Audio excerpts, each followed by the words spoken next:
everybody, this is Kevin Davidson, your host for Kevin's Corner, Real Estate from a Marketing Perspective, and this is episode number 52. This is a special episode for me because I have two first-time guests and a long-time client and a first-time client on the podcast. She closed actually today for the first time. But I always start my podcast off by letting everybody know that the podcast, I don't do this podcast for me. I do this podcast for my guests. It's for them so they can promote their business. And if you are a real estate agent or a vendor that operates in the Fort Bend County area and you'd like to be on the podcast, give me a call. My number is 832-654-0527 or email me at kevin.davidson@stewart.com. And one last thing, I couldn't do the podcast if it wasn't for my support, which is Jennifer Smidas, the division president, Caitlin Cornick, Deputy Devin, the escrow officers here in the Sugar Land office, and Wendy Santana in the Richmond office, and of course the assistants, front desk people, everybody that works with me. So thank you very much. In saying that, let's get started with episode number 52 of Kevin's Corner. So I've known Yoshii for a while, and I met Carie about 2 months ago or so. Yeah. Yoshii actually introduced me to her. You brought her to one of my events. That's right. Mm-hmm. And so Valentine's. Yes, it was. It It was a was Valentine's February. event. So Yes. yeah, okay. Mm-hmm. And So- I won a prize. There you go. That's what happens when you come to one of my events. So why don't we go ahead and get the formalities out of the way. Okay. You go first. Tell everybody who you are, what you do, and then you can go. I am Yoshii Ferris. I'm a real estate agent. It's going on about 7.5 years now.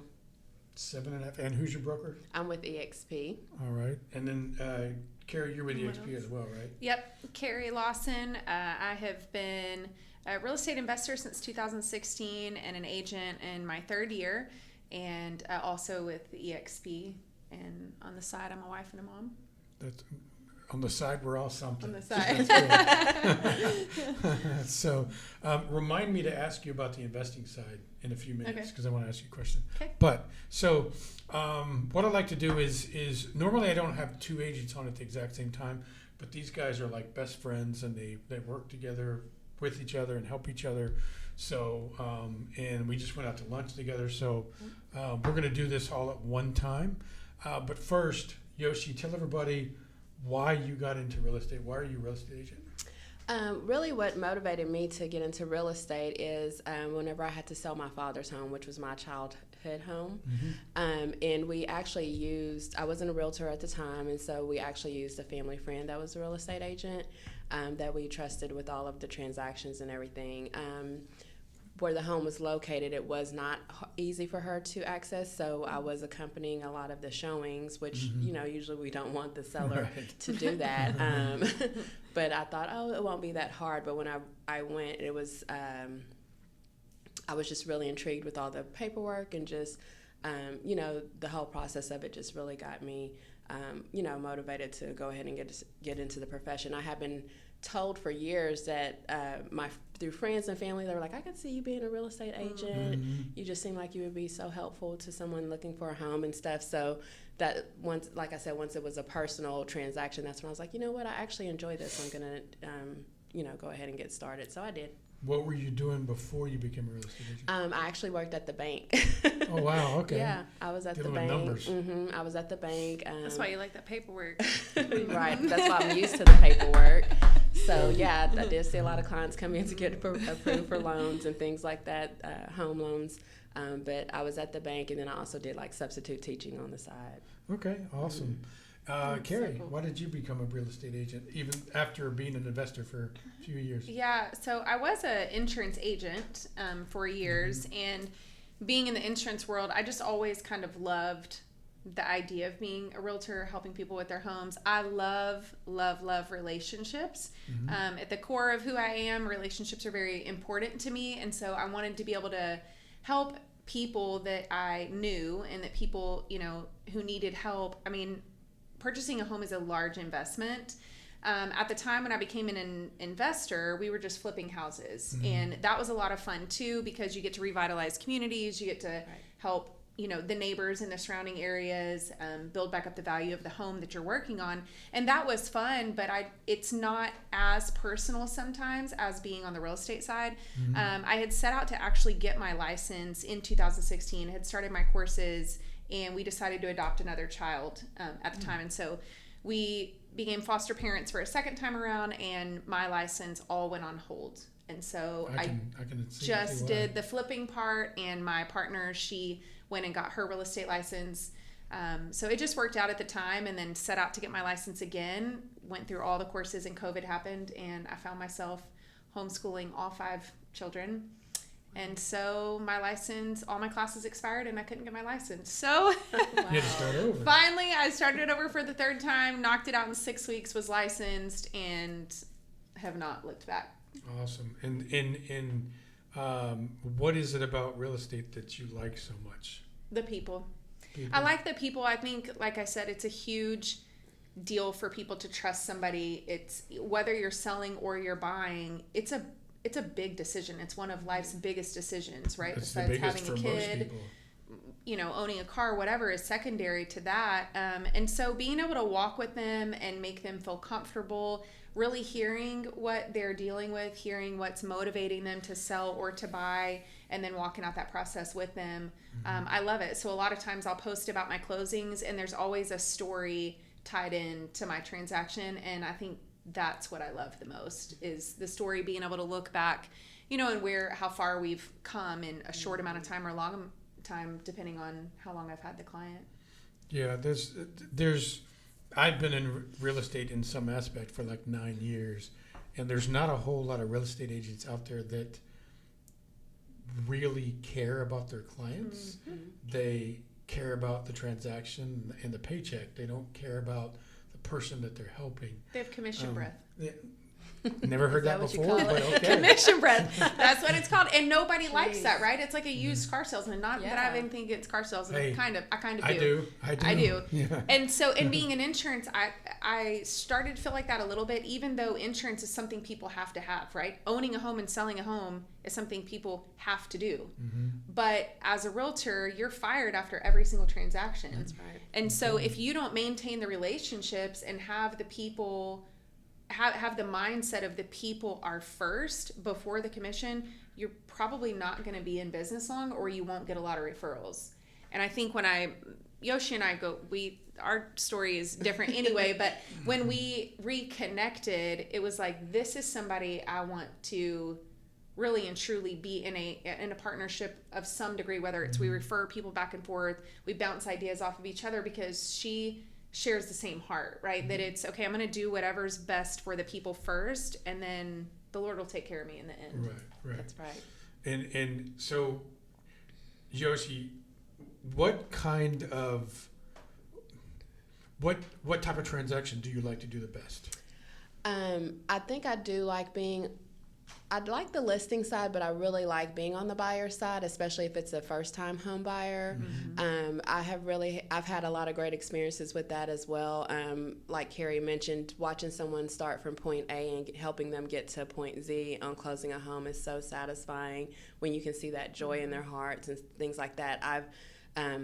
I attract a lot of single moms or single parents, and for my referrals, people tend to send those type of clients to me, I guess, for trusting, like she will for sure take care of you, and I can relate to, those type of clients, and just making sure that they're educated to know what this looks like to get from here to there. And I've had people that'll start 2 years out, and they're like, okay, am I doing this right? Am I doing this right? And it really, I'm so, calm with them, like, oh my gosh, you're doing a great job. Or they may send me a screenshot of their credit score went up 20 points, and that makes me excited for them. So seeing all those little bitty things, and then finally getting to the closing table, which is usually here at Stewart Title.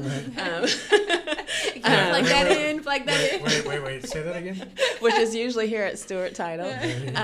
So I want them to get the whole package from beginning to end, all the way to the closing table. So seeing that joy is just that's the best part for me, is helping them, a buyer actually purchase that home. And those single parents really stand out to me because they've done it alone, and then they're able to show their children, look what I did as a mommy or daddy for example.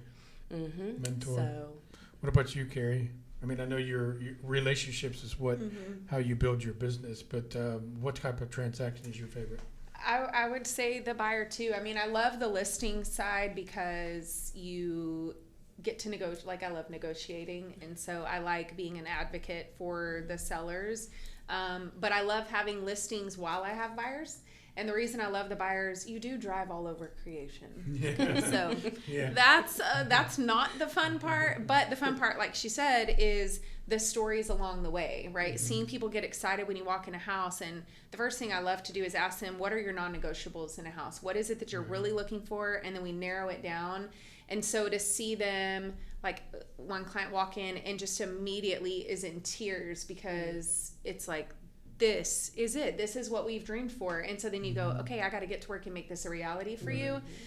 Or like she said, having clients who they've fought so hard to just be on their own and get their first house, and to see the tears of joy for them. I mean, it's almost like a proud mom moment, even though sometimes they're older than me, but it's really, really cool to be able to navigate and help somebody realize that this can become a reality. You don't have to rent the rest of your life, And in the way the market is today, and prices and inflation and all that good stuff, if you're renting, you need to talk to these ladies because it's cheaper to buy right now. Yeah, exactly. And there's at least on a monthly payment basis. Yeah. And there's plenty of programs to help you get into your home if you're a first-time buyer and things like that. So. I know someone who's paying $2,400 for rent, and I'm like, oh my gosh. And then while I have another client that closed not too long ago, and of course we figured it out with the lender of buying their interest rate downs and stuff, but they're at like $1,900 and they're owning their home. Yeah. So in my mind, I'm like, I've got to get you out of this rental where you're paying $2,400 and you won't have anything to show for it. Yeah, there's got to be a way to turn that into a purchase instead of correct. That's what I just did with one of my clients I closed on a couple months ago in Cyprus, and she was a referral to me almost a year ago.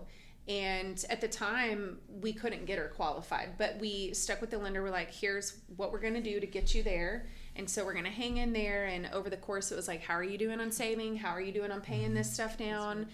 We ended up getting her son to go in with her on the home, and in the waiting time frame, she got another job offer that was better. So she was able to stay at her same job but move up, and that helped tremendously. And she said the worst feeling for her was when she received a letter in the mail at a place she'd rented for, I think, 9 years, and it said, congratulations, your mortgage has been paid off. And she's like, that is a terrible feeling, knowing I just paid off someone's mortgage. Exactly. Well, she was paying $2,200 in rent with using new builder incentives, which is the way to go, honestly, with new construction, getting the low interest rate. Her mortgage payment is $1,200. Yeah. And she is beyond ecstatic that it was able. I'm not in a new build, but I've been in my house for 20 years. Yep. And principal, interest, taxes, and insurance total, I'm paying under $1,000 a month. See? Oh wow! So I'm like, that's the way to go. Not moving. Nope, do not move. Stay where you're at. Yeah. Exactly. And I think that's the other thing too. Sometimes people call you and they're like, "Well, we're considering selling, but we don't know where we're gonna go." And I think most realtors would just jump on the thought of that and say, oh yeah, let's get your house sold. Right. And I'm going, okay, hold on, let's pump the brakes. What are you paying right now versus if you don't have to move, then what's your motivation, right? Because they just go, oh, well, I heard the market was really good and I could get all this money. And it's like, well, then you got to buy somewhere. And how much are you going to be paying? Is it worth it? If it's not worth it, don't do it. And I think that's probably what sets us apart, is being able to say, like, it's not worth it for you to do that. Like, I love that you want me to help you. Instead, why don't you just refer me somebody that it makes sense for? Right. There's a lender that I hear radio commercial every day coming and going to work because they're on this AM 700 show that I listen to, and I'm not going to mention the lender, but they always say, we're going to help you, but we're not going to help you over a cliff. So we're gonna tell you exactly where you're at financially, but we're not gonna make it worse for you. Yeah. And most agents, and I don't mean this negatively or disrespectfully, but most agents would take that phone call and go, okay, great. what size? What do you need in the Yeah. house? Let's go find you one. You guys are different. You guys will actually sit and say, okay, well, why do you want a new house? And talk about the financial side of it, because they may cash out at $200,000, but increase their payment by $1,500, and 5 years down the road, the money they made on the house has been burned. Has been burned, exactly, or they ran through their savings. I had a client fly in. I've been dealing with a lot of relocation clients lately, so thank you to all my referrals that are doing that. But I do like whenever they're able, I like to set an appointment like, hey, I know you want to move here to Houston, but what does that look like for you if you're coming from Florida, if you're coming from New York? So we schedule a time. When can you come into town? Let's go look at these houses so you can see what, visually what they look like at this price point.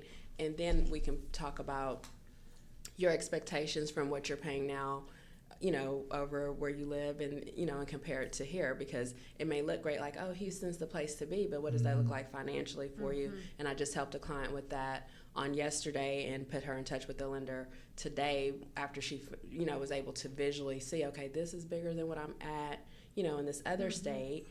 So now they're discussing numbers with her, and so they're back and forth. So she's realistically looking at, does this make sense for me to move here in, better situation? So I do like to, although the sale would be great, and I'm thankful for the referral, I don't want them to just up and lift, and especially move across the country if it doesn't make sense for them. So I do like being able to educate them on the whole package. Well, and then be house poor. Nobody wants to be house poor. Right. Yeah. What if you get in a bigger house and you need furniture, but now you can't do it because your mortgage is too expensive? Like, that doesn't make logical sense. Yeah. And maybe you can stay in your house and just do some updates. And so I do like having that aspect of it, having flipped houses going, okay, hold on. You want a different whatever look to your kitchen. What if you just invested however much, right? And you just made these little touches around your house and added some paint and changed some fixtures. Would that make you feel more comfortable in your own house to stay here? It's always a good discussion to have. It's a question that I keep asking myself, because, like I said, I've been in my house for 20 years, and I would love a slightly larger house, and so would my girlfriend. But could I add a second floor onto this and get out of here a lot cheaper than buying another house?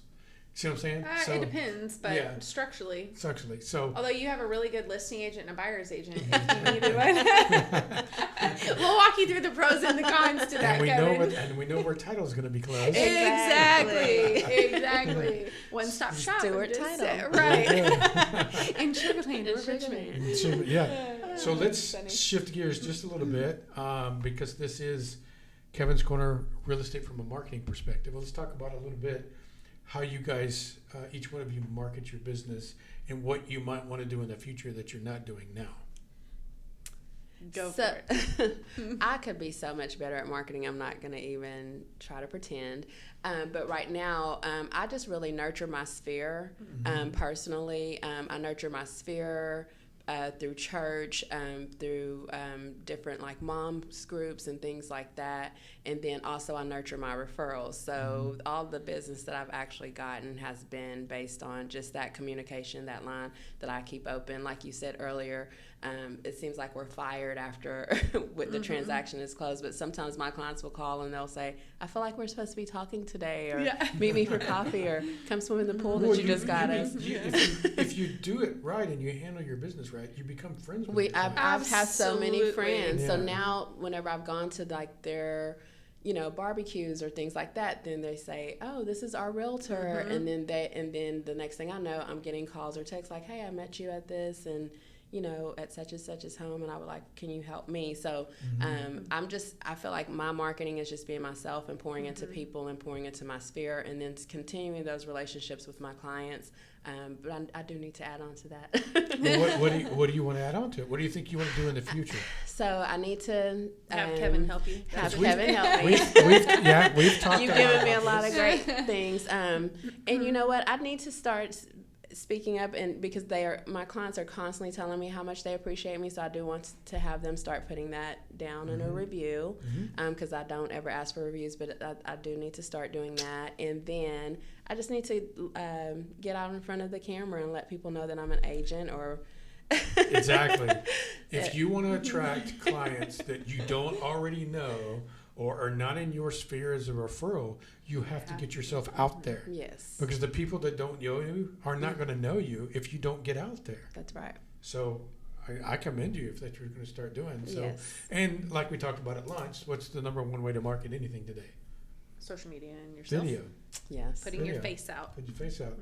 Carie, what about you? What are you doing now to market yourself? So this is why we're friends, because we operate the same, and that is what the majority, all of my business except one in 3 years has been strictly referrals. And I'm so grateful for that, because sometimes I think people have to build up to that, and it's been a huge blessing. That's what I said from the get-go. Now trying to change the mindset of some people to go, I'm not just an investor anymore, like I can actually help you, as a realtor. That's been a little bit tricky, but it's made me feel very fortunate that people have referred my name or sent me clients this whole time, really. But I also am vocal on social media. I am, I post a lot of things that I do throughout the day. I want people to see what it's like being a realtor. Not that I'm trying to be flashy or showboat or anything, but I just want people to see these are like real lives. These are real people that I get to help. Real people. Right. Yes. And so that's why I always ask my clients for permission. Can I share your story? Can I just share a snippet of your story? I don't even have to say your name. I don't even have to show your face, but it lets other people into like, wow, that's really cool, So that's what I do. I nurture my sphere, nurture my referrals. I send things out to them. I send things to my past clients. If somebody's having a surgery and maybe they're just a client that hasn't yet closed on anything, I'll send them maybe a gift card, for DoorDash or something. So little personal touches is what I've done, and also utilized social media. What I want to grow in is promoting the Google reviews that I do get, which I love my Google business reviews from people, but I need to show those more so that people find more trust in me. And I really want to start doing more videos and YouTube stuff. I recommend it. I mean, this podcast is going to be up on my YouTube channel by the end of the weekend. So. Well, it's going to be on mine too. So. Well, I can definitely help you guys with all that if you ever need any help with that. Tell everybody, you guys aren't on the same team, but you both are with EXP. Right. So to give EXP a shout out and make sure we're track compliant. Yeah. Tell everybody about what you like about EXP. Oh, one of the things that I love about EXP, aside from just being able to have the flexibility to brand myself how I want to, I like all of the different levels that they have to it. We both, again, like sisters, just became mentors in the program, so they offer that to where you can assist the new agents that are coming on, and help educate them to be the best that they can be as agents. So that mentor-mentee program is great. I can't even think of everything they have. The revenue share. I think I just got something for that today. Thanks, EXP. So yeah, it's just a lot of different avenues to it, and I've also noticed that, since, not saying that the other agents that I've worked with out there aren't great, but I've noticed that whenever it's a listing agent that's EXP, and then they see me come along that's an EXP agent, for some reason, maybe it's the same training or the like minds or whatever, but that communication is usually great throughout a transaction and stuff. So I love, just all of those different aspects of it. What about you? I think some people, and I've talked to people, so I can say this, they have a negative view of EXP. They assume it's like a network marketing type business, and I've been in network marketing. I had a huge health and wellness team, and it's not like that. A lot of people are like, oh gosh, EXP, they're just out to recruit people. Well, every brokerage recruits. Everyone. I get so many emails from Keller Williams and Remax and Realm and whatever other. It's like, they're no different. That's not what we're doing. Now, if you're somebody that wants to build a team in EXP, it is phenomenal for that. It's why big brokers are bringing over their whole team, right? Because it takes out all the overhead. It takes out all the E&O. They don't have to worry about that. They can just go back to being a broker, and EXP handles all the overhead stuff for each of their agents. So you can have a team or you can be independent. We both have the same sponsor, a friend of ours from college, that we knew. He was incredibly successful. Shout out to Terrence Murphy. Very successful in his business.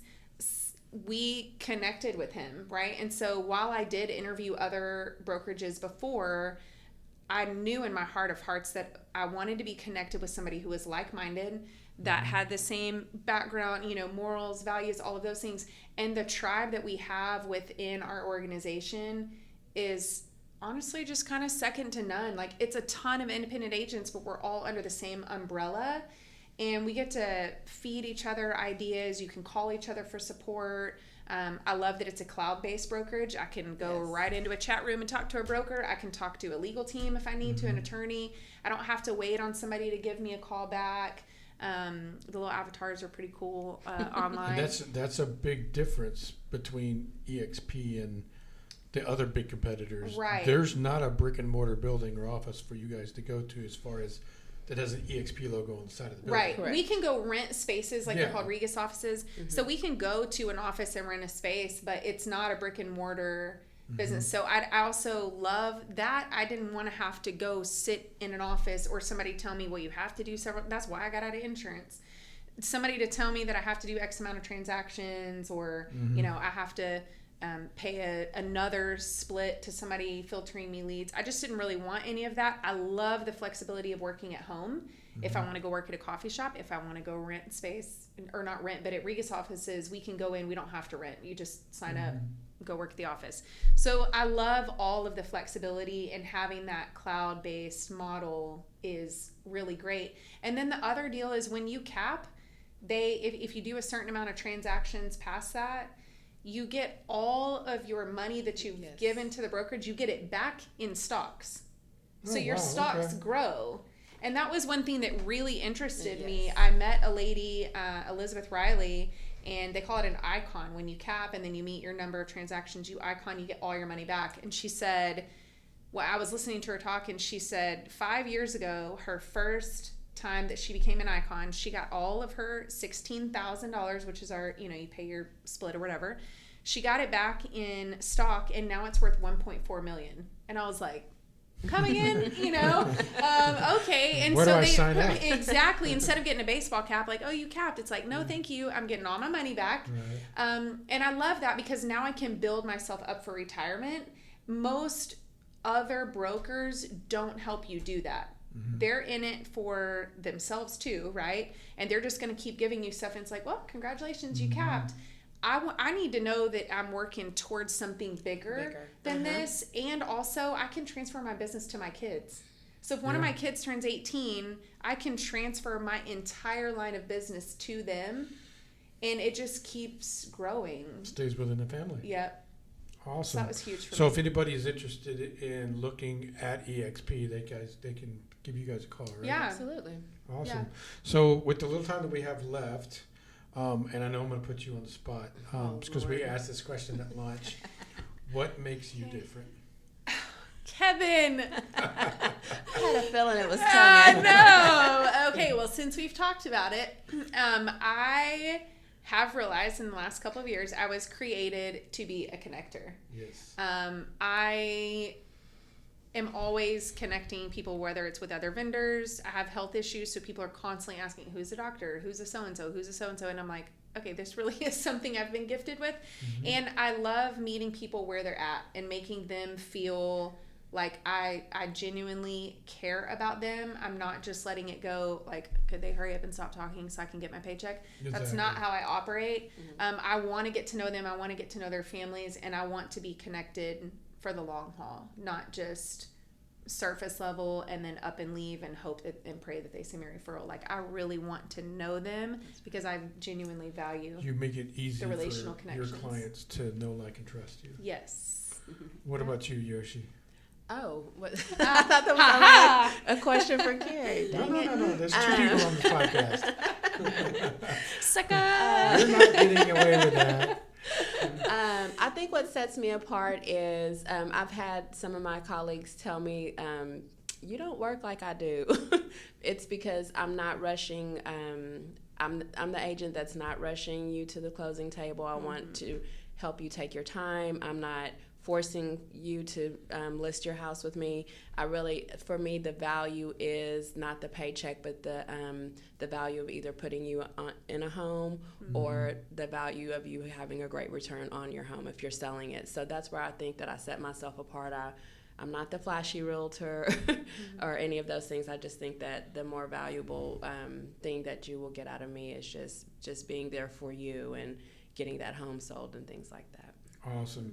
So remember, guys, they don't work on the same team, but they work together. They're colleagues, they're friends, but in their head, they're a team. But they're individual agents. Kevin. So don't confuse we're a duo. everybody. We're a duo. I'm saying you're not, and you're saying you are. So let's not confuse everybody. Yoshii, tell everybody how to get hold of you. If you would like to reach me, you can email me at slade.realtor@gmail.com, which is slade.realtor@gmail.com, or you can contact me at 832-368-6288. And what social media platforms can they find you on? I'm on Instagram as Yoshii Ferris Realtor. Awesome. Carie? Yep, you can email me at Carie Lawson. Carie has one R, Carie, Lawson.realtor@gmail.com, or you can call me 832-453-3555. And I'm also on Instagram and Facebook, Carie Lawson Realtor. Awesome. Well, guys, thank you very much for being on episode number 52 of this podcast. Sweet. Thanks for having us. It was That was fun. You guys made it fun. I appreciate it. Thank you. Like I always say, if you want to be on the podcast, and I say at the beginning, give me a call. If you're an agent or a vendor that operates in the Fort Bend County area, I'd love to have you on the podcast. 832-654-0527, or email me at kevin.davidson@stewart.com. And if you need a realtor, or realtors, a pair of them, these ladies right here can help you. She's very good with there you go. She's very experienced at real estate investing, and they both can help you with buying, selling, renting, or investing. So give them a call. Yoshii, give me your phone number one more time. 832-368-6288. Carie? 832-453-3555. Thanks again for being on lots of fives. Lots of fives. Thanks for being on the podcast. This has been episode number 52 of Kevin's Corner, Real Estate from a Marketing Perspective. You guys have a great weekend, and we'll see you next week. Bye-bye. All right. Have a good one. Bye. Thank you.